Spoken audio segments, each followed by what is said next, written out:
Diputados presentan una nueva propuesta para regular el uso de la fuerza pública pese a las críticas que se han generado por este tipo de proyectos.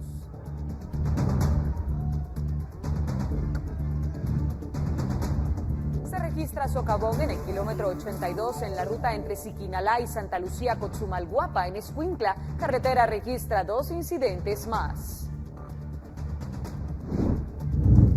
Realizan operativos y capturan a 2 personas para desarticular a la red de coyotaje que opera desde El Salvador y Guatemala y que traslada a indocumentados rumbo a Estados Unidos.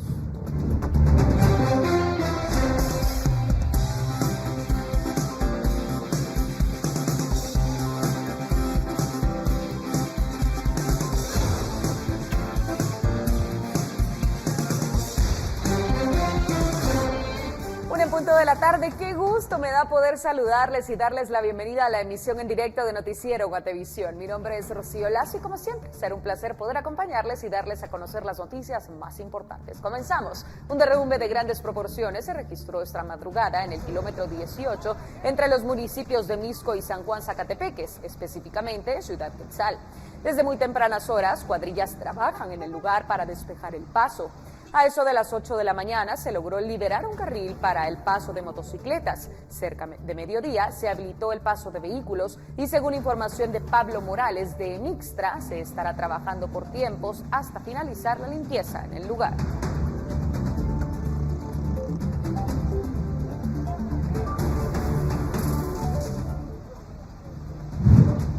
A la 1 de la mañana se escuchan estruendos y caen grandes rocas y material y tapa completamente las vías a la altura del kilómetro 18.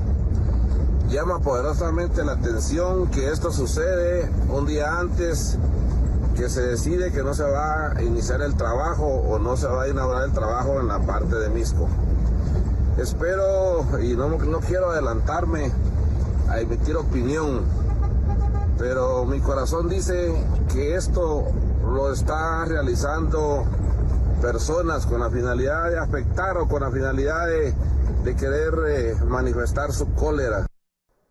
Un nuevo hundimiento se ha formado en la ruta CA2 suroccidente que pone en riesgo la circulación en esta importante ruta económica que es transitada por transporte pesado que lleva y trae mercadería desde México. Carlos Paredes está en el lugar y nos amplía los detalles. Carlos, buenas tardes. Gracias, Rocío, por el cambio. Muy buena tarde a la audiencia de Guatevisión. En efecto, me encuentro en el kilómetro 81, esto de la RD2, la cual es una circunvalación entre Siquinalá y Santa Lucía Cotzumalguapa. La importancia de esta ruta es para que todo el transporte pesado circule por esta y no por la CA2 suroccidente, la cual pasa por Santa Lucía Cotzumalguapa y Siquinalá, lo cual causa tráfico vehicular.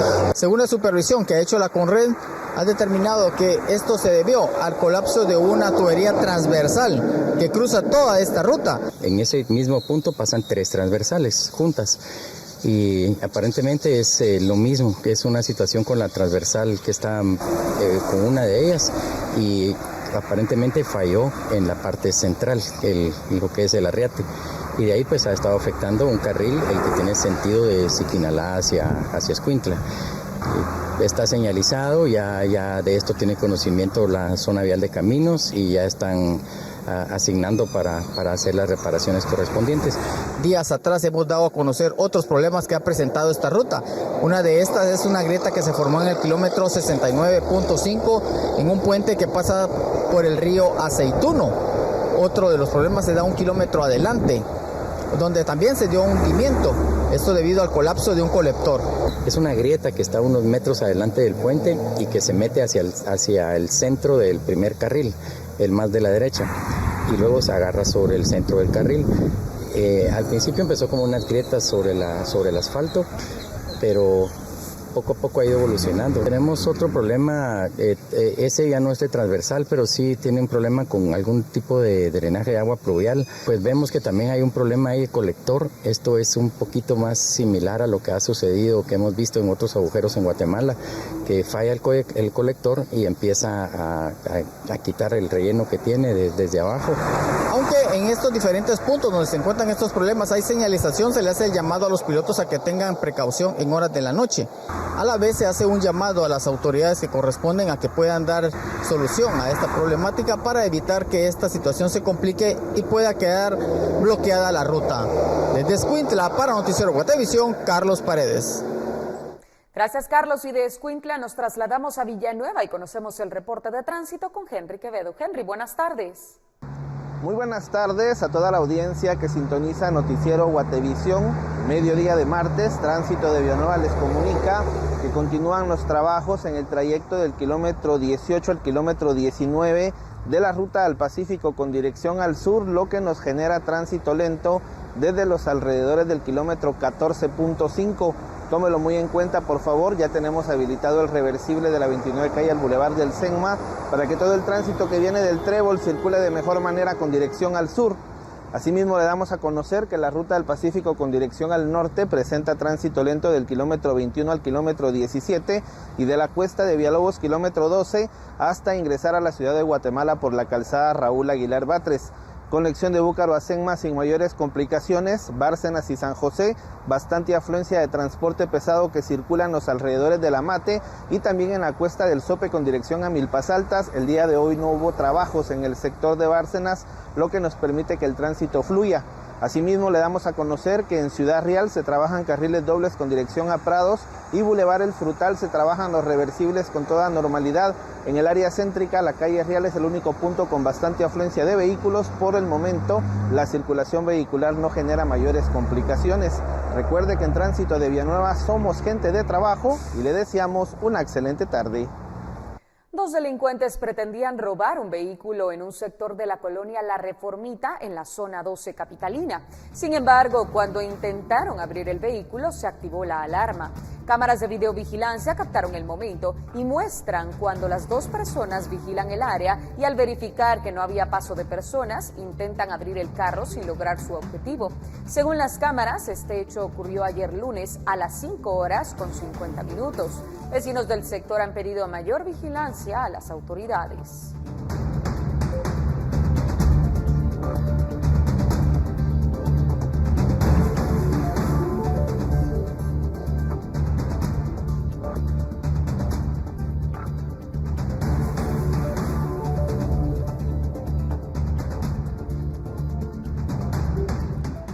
El cadáver de un hombre fue localizado esta mañana en la Primera Avenida y 36 calle de la zona 12 capitalina, en la parte trasera del lugar donde funcionaba la Dirección General de Tránsito de la Policía Nacional Civil. Investigadores del Ministerio Público y fuerzas de seguridad llegaron al lugar para realizar las respectivas diligencias. Sin embargo, la identidad de la víctima aún no ha sido revelada.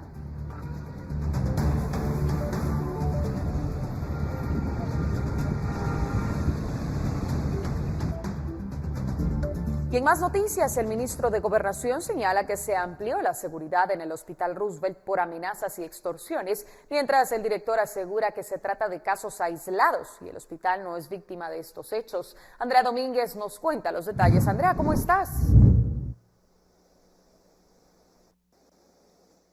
A través de redes sociales, estudiantes de medicina y personal del Hospital Roosevelt han estado denunciando supuestas extorsiones y amenazas por parte de pandilleros, de los cuales están siendo víctimas.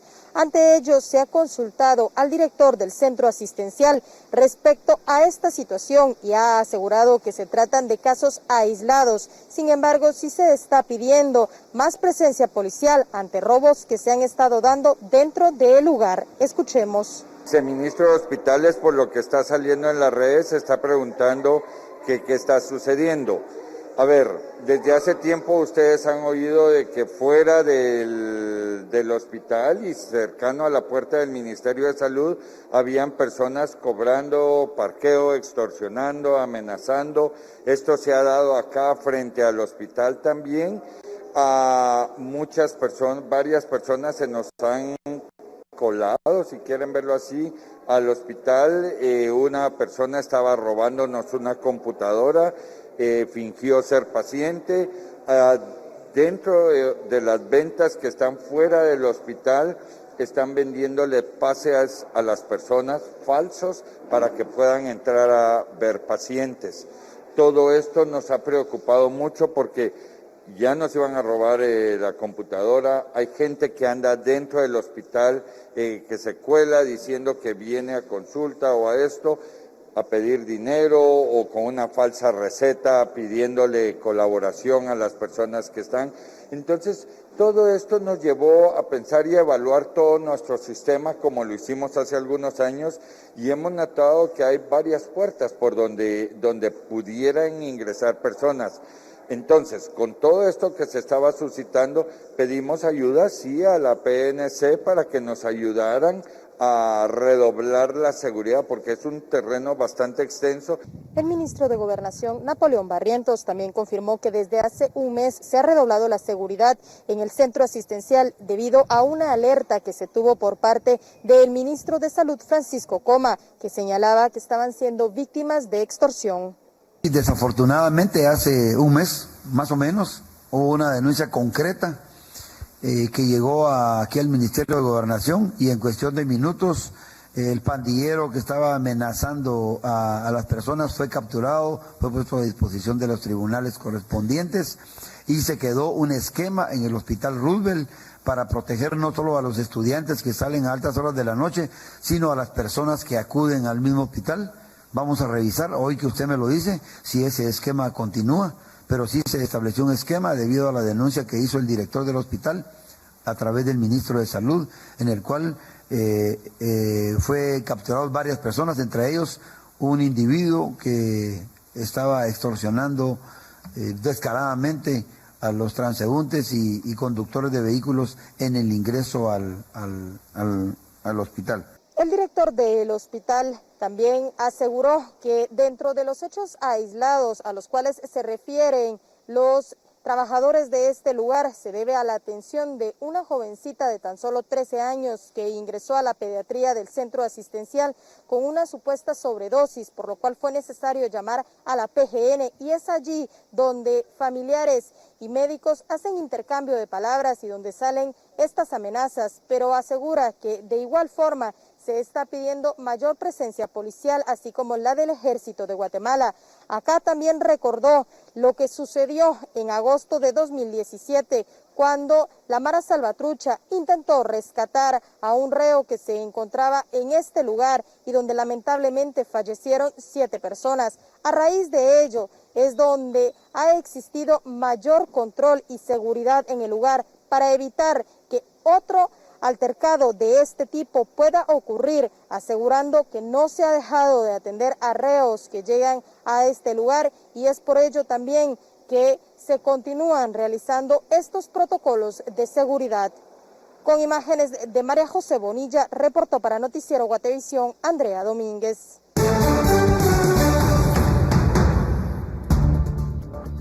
Diputados retoman iniciativa para regular la fuerza pública. Luego de esta pausa le contamos sobre quienes presentaron un nuevo proyecto del tema. Qué gusto saber que sigue con nosotros en la emisión en directo. Quiero contarle que 2 meses después de que el Congreso engavetara la iniciativa que pretendía regular el uso de la fuerza pública, 2 presidentes de la comisión presentaron una nueva propuesta para retomar el tema, pese a las críticas que han generado este tipo de proyectos. Vamos con Henry Montenegro para que nos cuente los detalles. Henry, ¿cómo estás?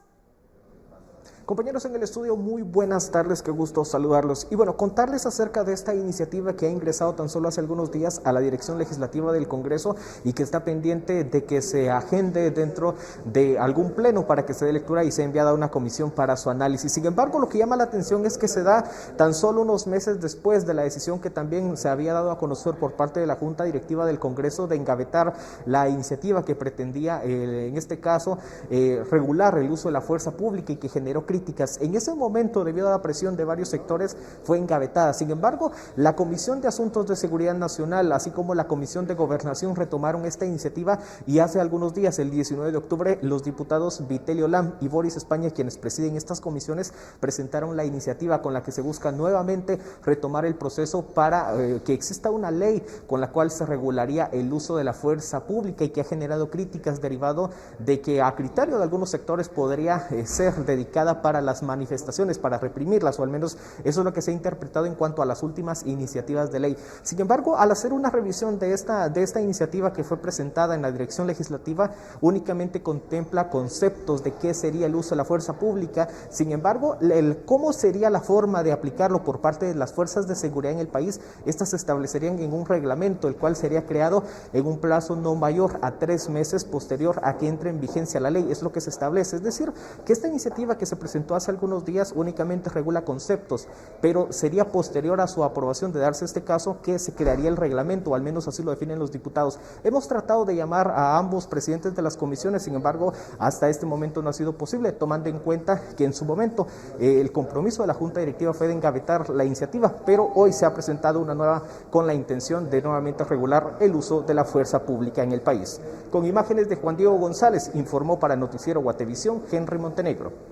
Y en más noticias, militares veteranos realizaron una protesta este martes 25 de octubre en el centro histórico de la capital para rechazar el recién aprobado decreto 51-2022, ley temporal de desarrollo integral que otorgaría 36,000 quetzales a cada militar veterano que se inscriba en el Ministerio de Desarrollo Social y cumpla con trabajos en favor del medio ambiente. Ellos están a favor de la iniciativa de ley 5664 que les otorgaría 120,000 quetzales. Las 17 organizaciones señalan que en el Ministerio de la Defensa se reportó que eran 98,561 veteranos, pero la Asociación de Veteranos de Guatemala está reportando más de 354,000. Según los militares, esto se debe a que el gobierno quiere robar dinero a costillas del pueblo de Guatemala. Al unísono tenemos una sola voz, la inconformidad que hay realmente con esta corrupción, porque hay que hablar, no tiene otro nombre, eso no es otra cosa que corrupción. ¿Por qué? Porque de 324,000 a menos de 100,000 que somos, entonces quiere decir que le pueden dar al doble de lo que están ofreciendo de 36,000. Otra cosa es que están eliminando la hoja del servicio militar, del verdadero veterano militar, una hoja que representa al soldado. Eliminan esa para que hoy puedan cobrar solo con el DPI. Entonces nosotros pasamos años luchando por esa hoja y hasta el día de hoy se sigue luchando por esa bendita hoja que la da el Estado Mayor. Sin embargo, eliminan eso ahora para que con el DPI puedan ir a cobrar. Esta es una iniciativa civil.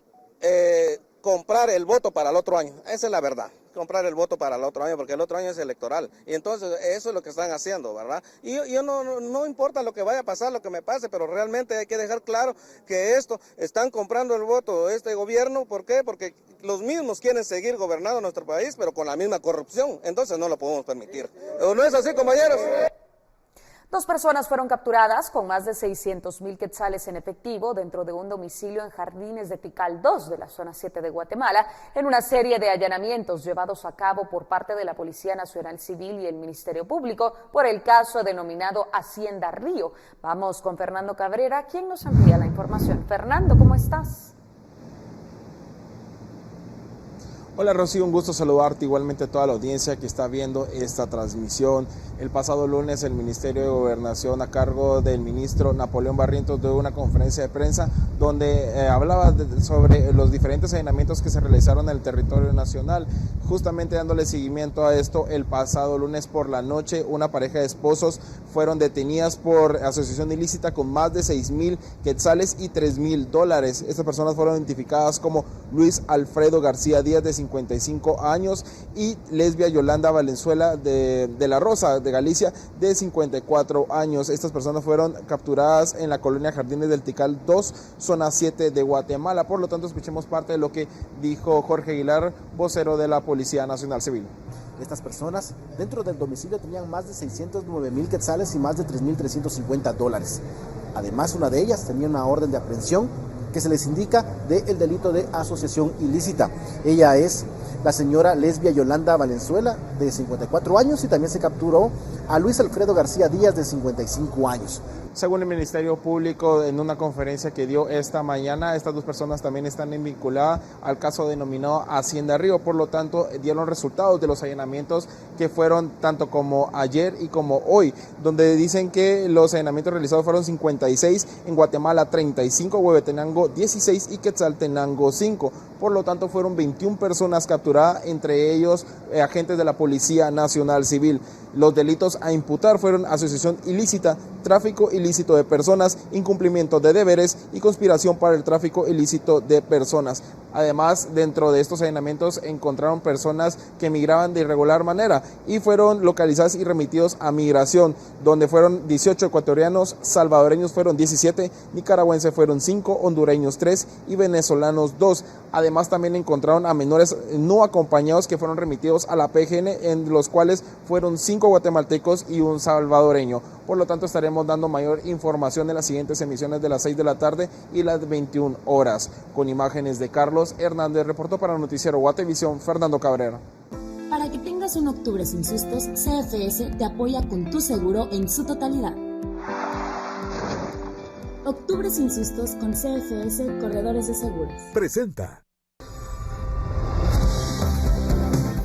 Muchísimas gracias por interactuar con nosotros todos los días a través de nuestro WhatsApp de Guatereporta. Vemos ahora algunos de sus mensajes. Rosa María nos compartió imágenes de la celebración de los 102 años de Petrona Chamalé Ruiz de la cabecera de Quetzaltenango. Vea usted. El día del cumpleaños, que fue el 22 de octubre, la despertamos a las 6 de la mañana con cohetíos, una ametralladora de 10 metros y las mañanitas. Después se sirvió el pachito de aquí de Shell, su chocolate y pan grande. Ella fue la primera enfermera que llegó al hospital Rodolfo Robles de Quetzaltenango. Trabajó ahí por 35 años. Y ella dice que la labor que ella hizo con todos los enfermos es lo que le ha dado la bendición de llegar a estos 102 años. Wow, sin duda alguna una gran dicha la de esta familia de poder seguir celebrando a doña Petrona. Vemos ahora la fotografía que recibimos de Misco. Se trata del ayudante de un bus extraurbano que fue captado en la ruta interamericana, jurisdicción de Misco. El reporte da cuenta que el ayudante camina sin ninguna protección en la parrilla del bus, una maniobra que pone en riesgo su vida, asegura nuestro televidente.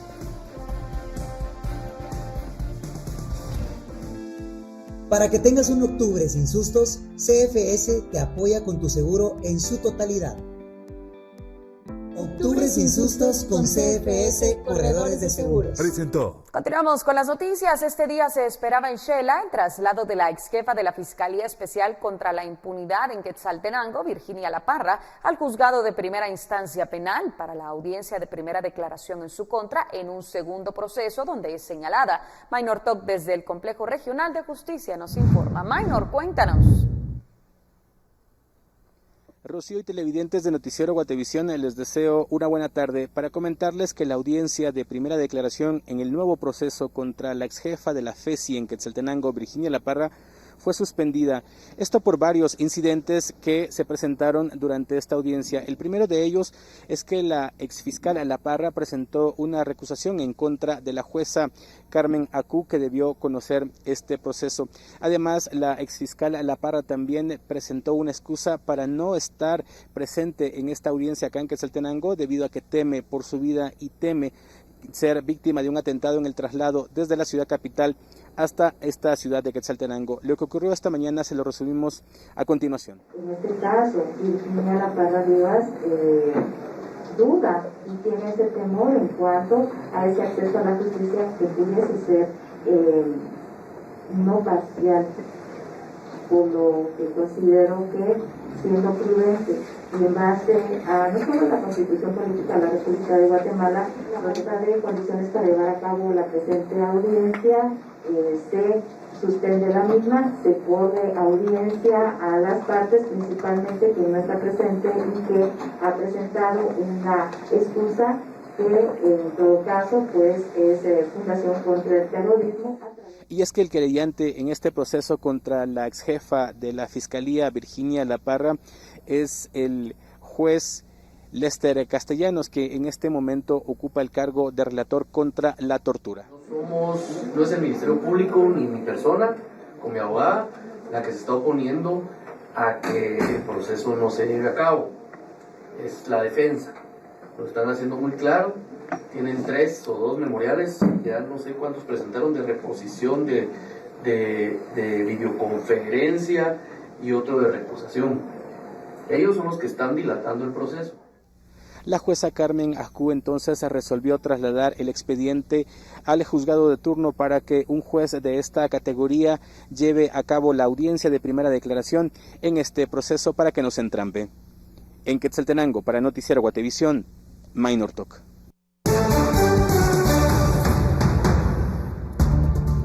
Aunque aún no ha iniciado la convocatoria a elecciones, hay figuras políticas que ya realizan campaña. Al volver tenemos más detalles en nuestro reportaje especial. Estamos de vuelta a la emisión en directo de Noticiero Guatevisión y conocemos en este momento el reporte de tránsito de San Miguel Petapa. Alejandro Longo, buenas tardes. Gracias, buenas tardes a todos los televidentes de Guatevisión en su emisión en directo. Le informamos que la movilidad vehicular en nuestro territorio presenta complicaciones. Si usted viene de Colonia Aguilar Hernández hacia la Cuchilla de Ciudad Real, la Municipalidad de Guatemala trabaja con un camión especial para la extracción de desechos en drenajes. Por favor, utilice carril izquierdo. Boulevard El Frutal, desde el Ministerio Público hacia el nuevo paso de desnivel, se trabajan carriles reversibles de manera constante. Tenemos 12 vehículos con fallas mecánicas, uno de ellos un transporte pesado antes de llegar al nuevo paso de desnivel y un bus que cubre la ruta del centro de Villanueva hacia el Trébol de Ciudad Capital. También otro transporte pesado frente a Cañadas de Petapa antes de llegar al centro de nuestro municipio. Continuamos con trabajos de señalización en el retorno hacia el centro y también en el ingreso hacia el Parque Regional La Serra. Por favor, modere su velocidad. Les deseamos un excelente día. Muni Petapa presente. Y bueno, estamos a 3 meses de que ocurra el banderazo de salida para las elecciones generales de 2023. Y aunque aún no pueden correr, parece que algunos posibles candidatos ya están avanzando hacia la meta. Buscan posicionar su imagen en las redes sociales, espacios que serán aún más importantes en el próximo evento electoral. ¿Quiénes están gastando dinero para promover su imagen? Le contamos esto y más en nuestro reportaje especial.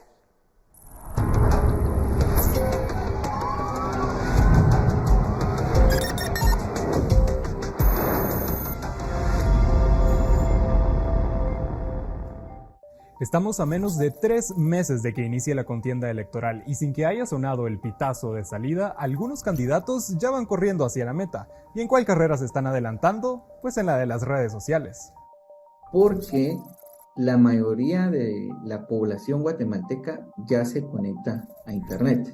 Ya 7 de cada 10 guatemaltecos nos conectamos a las plataformas digitales y la mayoría de estos usuarios tenemos acceso a las redes sociales. Pongámonos la lupa. En Guatemala hay casi 12 millones de usuarios en Internet. El 80% está activo en al menos una red social. Las más utilizadas son Facebook, TikTok, Instagram y Twitter. ¿Qué es lo que ocurre? Que en el pasado, en anteriores procesos electorales, en el penúltimo proceso, la penetración de Internet en Guatemala era de un 30%. 3 de cada 10 nos conectábamos online y ya los efectos de Internet ya eran importantes. Y ahora lo son más. En Internet vemos a casi todos los políticos echarse flores y aplaudirse. Algunos tienen más seguidores que otros, pero todos tienen algo en común. Quieren promocionar su imagen en Internet para sumar más votos en las urnas. Ya hay quienes están gastando dinero para lograr más alcance virtual, los que invierten en la famosa pauta. Según los reportes de Meta, la empresa que maneja Facebook e Instagram, estas son las 5 personas o entidades que más han pagado para difundir anuncios con contenido político. En toda la biblioteca de anuncios hay desde contenido de marca personal hasta encuestas electorales preliminares. Algunos nombres que podríamos ver en las elecciones de 2023 son Roberto Arzú, el ex candidato presidencial de PAN Podemos, el grupo de Misco del Partido Victoria y el diputado Armando Castillo, del Bloque Viva. Bueno, pero ¿darse a conocer a estas alturas de la carrera es ilegal o no? Antes de responder, comprendamos los 2 caminos que tienen los políticos para promocionarse, el proselitismo y la campaña o la propaganda. Según la ley electoral, el proselitismo se refiere a las acciones que toma un partido para visibilizar su nombre y emblema, pedir a las personas que se afilien y también difundir su ideología y propuestas políticas. Veamos un ejemplo. Y mi mensaje para ustedes hoy, porque solo los coches salvan a los coches. ¡Afíliense al partido Coche! Por otro lado, la campaña o la propaganda la realizan los partidos solo durante la época electoral para promover a sus candidatos y captar a votantes. Veamos otro ejemplo.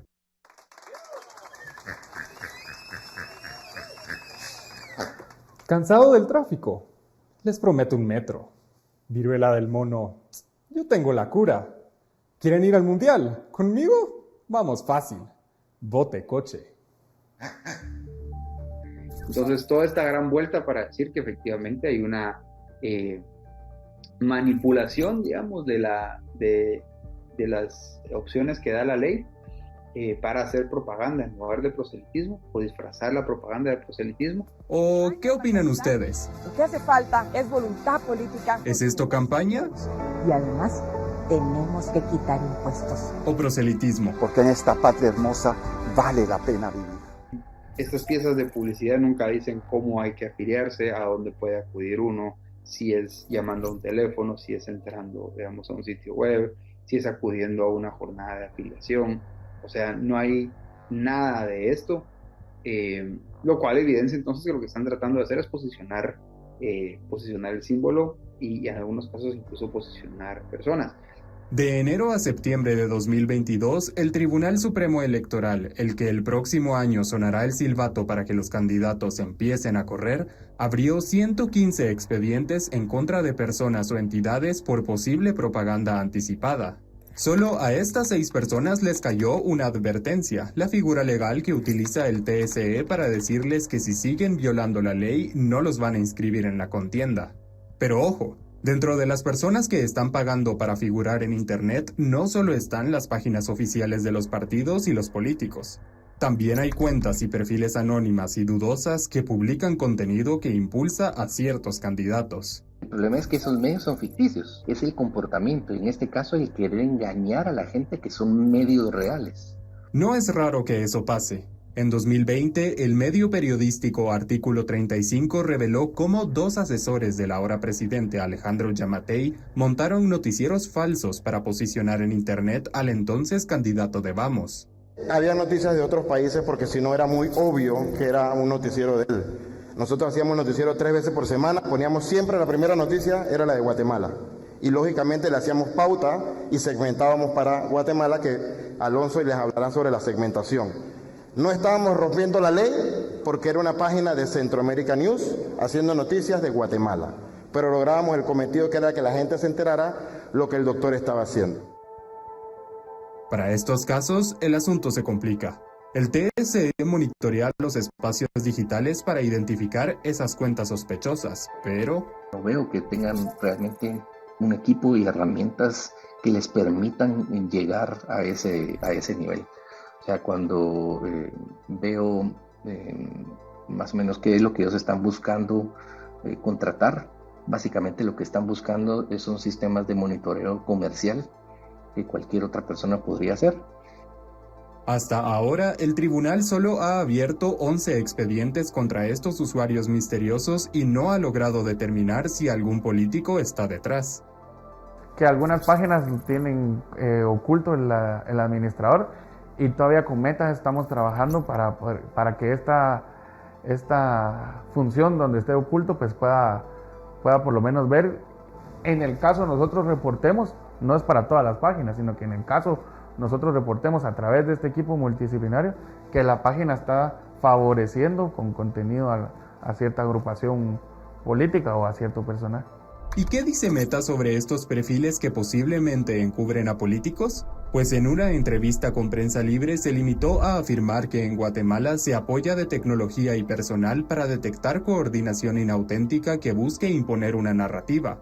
También aseguró que las bloquea constantemente. Nada más. Bueno, pero eso es en Facebook e Instagram. ¿Y qué hay de las otras redes punteras? Twitter y TikTok carecen de un registro específico para contenido político que se puede pautar.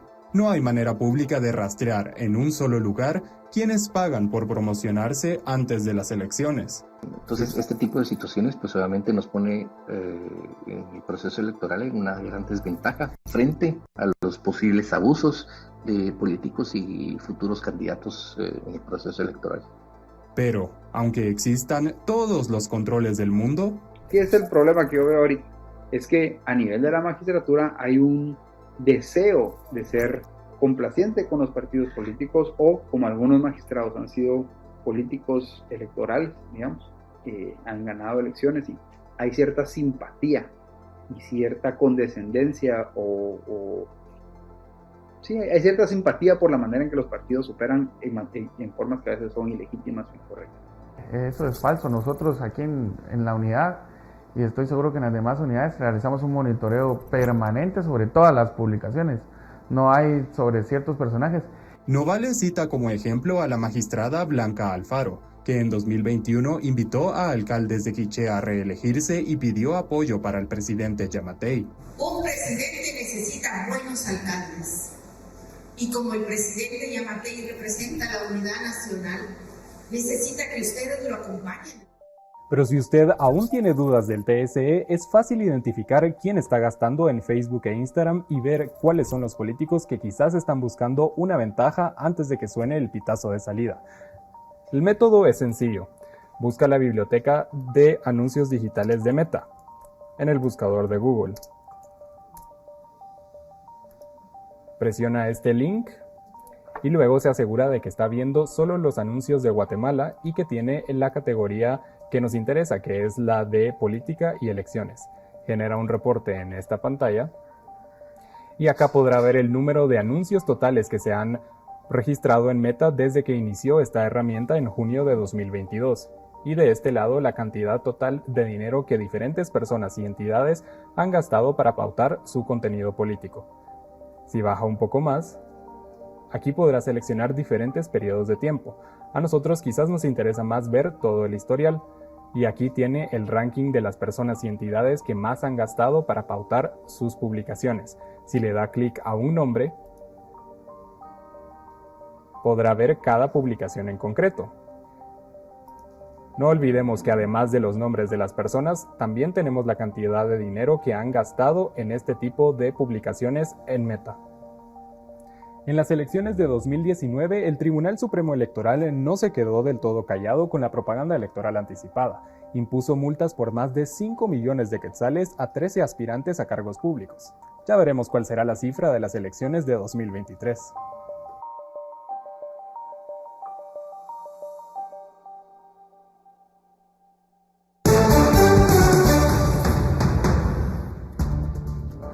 Cuentos y leyendas de Guatemala. Volvemos con las anécdotas que usted nos ha enviado previo al Día de los Santos. Más en breve.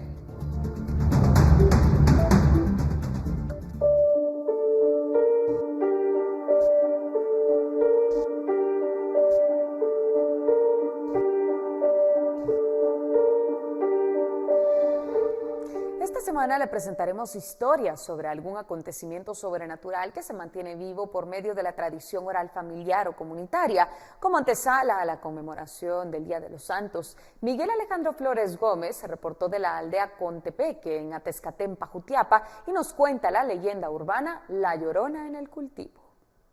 Quiero contarte la historia que me sucedió un 12 de diciembre del año 2005.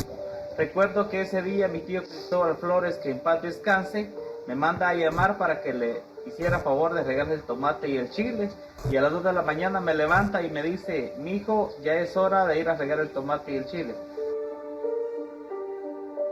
Me manda ya a abrir las llaves de paso y con las mangueras y todo. Cuando de repente pues empezamos a sentir los dos unas cosas bien feas, sentimos la cabeza así grande, todos erizos. Solo se me queda bien y me dice: mijo, entrémonos, porque en ese momento entonces pues empezó la Llorona a llorar y a aplaudir y a bañarse en el tanque de aquí de aldea Contepeque.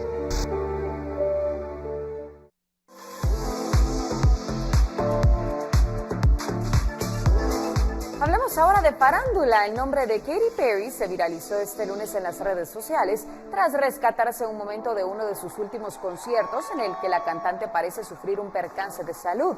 En las imágenes muy compartidas en internet, la artista americana sorprendió a muchos de sus fans en medio de un concierto en el que parece no tener control sobre su párpado derecho, que se le cierra intermitentemente.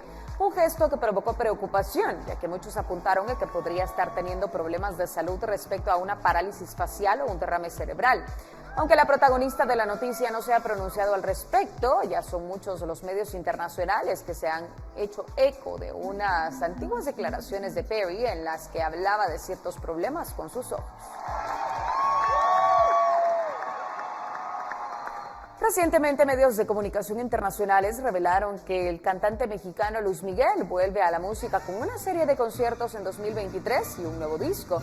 Así lo reveló Carlos Bremer, el empresario que ayudó al Sol de México a reimpulsar su carrera en uno de sus momentos más complicados. De acuerdo al magnate, el cantante se encuentra preparándose para volver a los escenarios con una gira en la que interpretará todos sus éxitos. Pero como si fuera poco, el amigo de juventud del cantante, Jorge el Burro, Van Ranking, también va hablando de que el artista lanzará un nuevo álbum con canciones inéditas. una de ellas podría ser Si no te hubiera conocido, composición de José Luis Roma, integrante de Río Roma. Este sería el 21º disco del cantante. Además, se trataría de su primera producción luego de 5 años desde que lanzó en 2017 México por Siempre.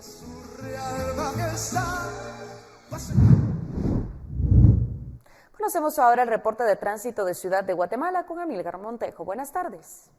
Buenas tardes, desde las calles y avenidas en la ciudad capital, somos PMT y Emetra durante este mediodía de martes, informándole.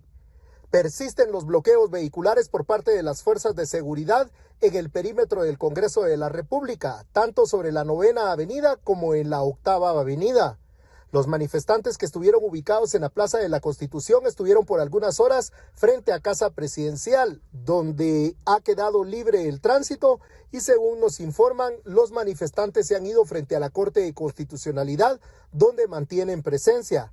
Esta situación genera tráfico lento para los usuarios que van sobre la 11 Avenida y que son desviados obligatoriamente en la 10ª o en la 11 Calle. Asimismo, les reportamos que otra manifestación se mantiene en el perímetro de la Torre de Tribunales frente a la Corte Suprema de Justicia, por lo que no es recomendable la utilización del centro cívico hacia la 9ª Avenida. Es mejor seguir la 7ª Avenida hacia el área del centro histórico. Somos la PMT de Guatemala. En todo. Por 24 años, Fundación Salvación ha sobrevivido gracias a donaciones, lo que les ha permitido atender a niños con abrigo de protección temporal, a familias de extrema pobreza y con becas educativas.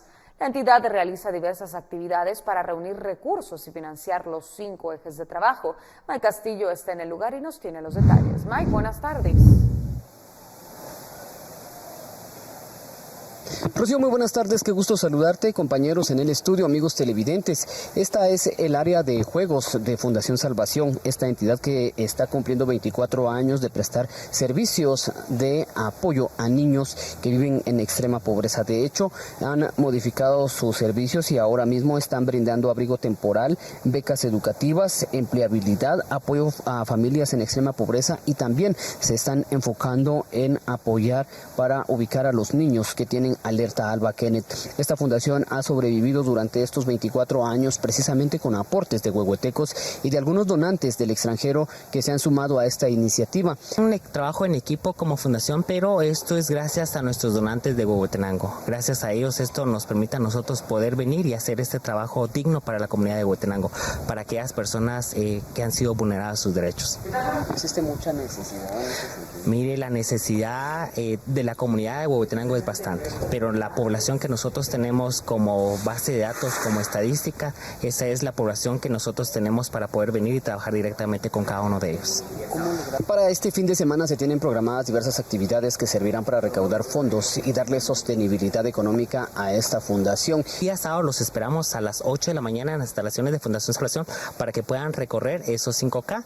A las personas que las primeras 50 personas pues tienen un kit que se les va a entregar completo y las demás personas pues van a tener derecho a su participación. Los esperamos y el día domingo a las 2 de la tarde viene el desfile de bandas escolares del Parque Central hacia la Fundación Salvación, que ha sobrevivido todos estos años gracias a la solidaridad que reciben, pero la atención que aquí se presta a los niños es de manera integral y con esto se les está garantizando una mejor forma de vida, por lo menos de los 3 a 18 años, que es el periodo en el cual ellos pueden estar dentro de la fundación, que ha recibido un certificado del Consejo Nacional de Adopciones para poder prestar este tipo de servicios. Hasta aquí esta información, con ello regreso con ustedes a los estudios. Desde Huehuetenango reporta Mike Castillo, Noticiero Guatevisión.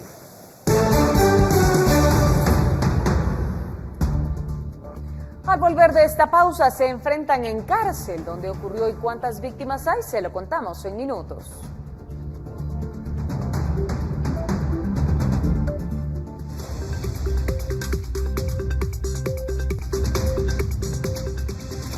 Estamos de vuelta y hablamos de lo que sucede en el mundo. Al menos un preso murió y 2 sufrieron heridas en nuevos enfrentamientos a bala entre bandas en una cárcel de Guayaquil, escenario de una reciente revuelta que dejó 13 fallecidos, informó la entidad estatal que administra las prisiones de Ecuador.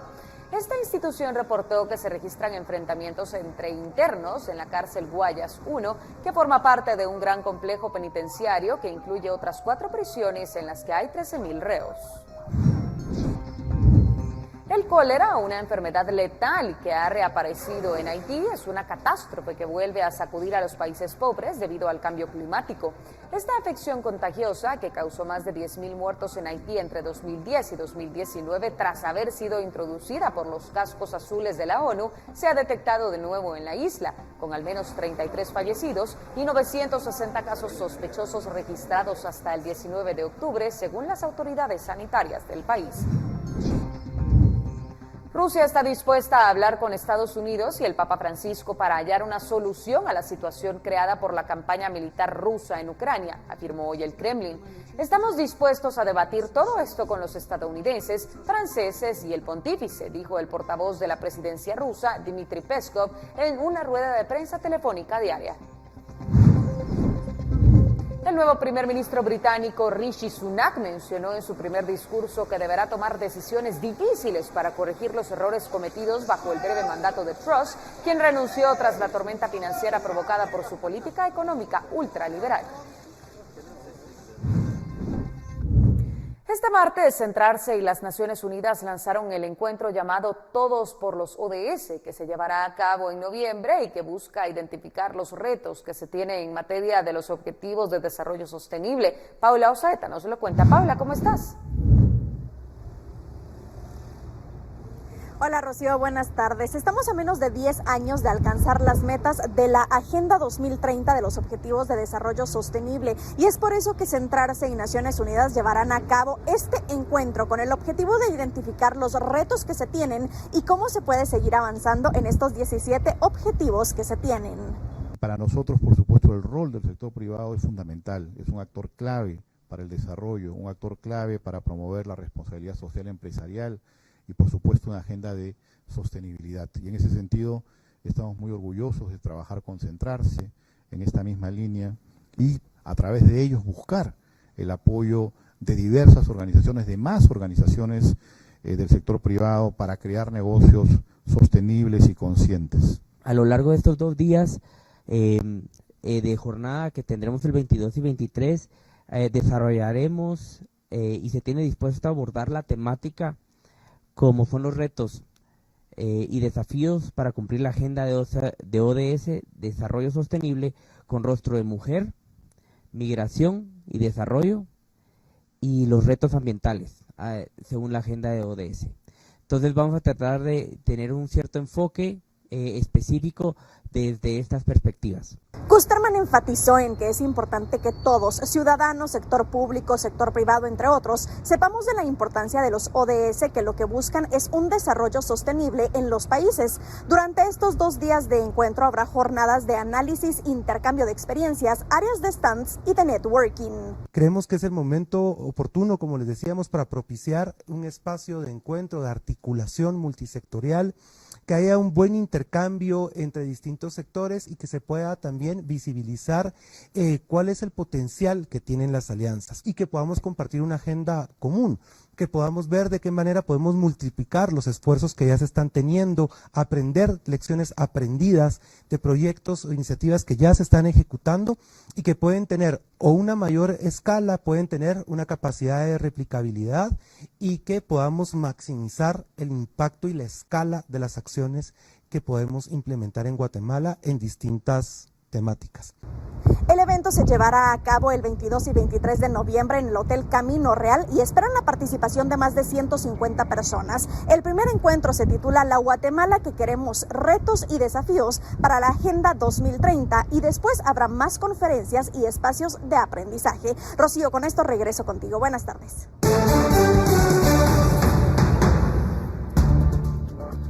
Vamos con novedades de la Vuelta a Guatemala y resultados de la tercera etapa de este martes. Ya volvemos.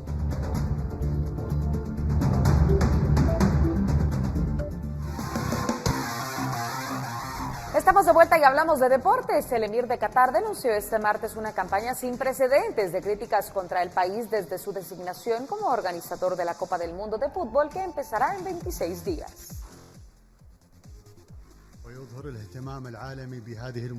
Una campaña de críticas sin precedentes contra Qatar. Eso denunció el martes el emir de este país árabe, que desde el 20 de noviembre recibirá por primera vez a la Copa del Mundo de Fútbol. Desde que ganamos el honor de organizar la Copa del Mundo, Qatar ha estado sujeto a una campaña sin precedentes que ningún país organizador ha enfrentado. La FIFA otorgó el Mundial a Qatar después de un polémico proceso de selección en 2010. Desde entonces este país del Golfo enfrentó numerosas críticas por el trato a los trabajadores migrantes y por la situación de los derechos de las mujeres y del colectivo LGTBQ. Esta semana el gobierno reaccionó indignado a un informe de la ONG Human Rights Watch que acusó a la policía de detener arbitrariamente y abusar de miembros de la comunidad LGTBQ antes del Mundial. Pronto quedó claro para nosotros que la campaña continúa, se expande e incluye invenciones y dobles raseros, hasta alcanzar tal cantidad de ferocidad que me hace preguntarme, desafortunadamente, sobre las razones y los motivos reales detrás de esta campaña. El torneo de 29 días debe atraer más de 1 millón de seguidores extranjeros a esta península rica en gas, con menos de 3 millones de habitantes. El emir afirmó que será una gran prueba para un país del tamaño de Qatar, que según dijo, impresiona al mundo entero con lo que ya ha conseguido. Tenemos información de última hora. Este martes se disputó la tercera etapa de la edición 61 de la Vuelta a Guatemala, que ya ha finalizado. El pelotón partió del Progreso Jutiapa rumbo a Fraijanes en Guatemala con un recorrido de 108 kilómetros. La prueba tuvo 3 metas volantes y 5 premios de montaña. La etapa de este día fue ganada por el colombiano Wilmar Pérez del equipo Cerámicas Castelli, Asociación Quetzaltenango. El segundo lugar fue para el vigente campeón de la Vuelta Mardoqueo Vázquez de Ino One, La Red, mientras el tercer puesto fue para el líder sub-23, Sergio Chumí.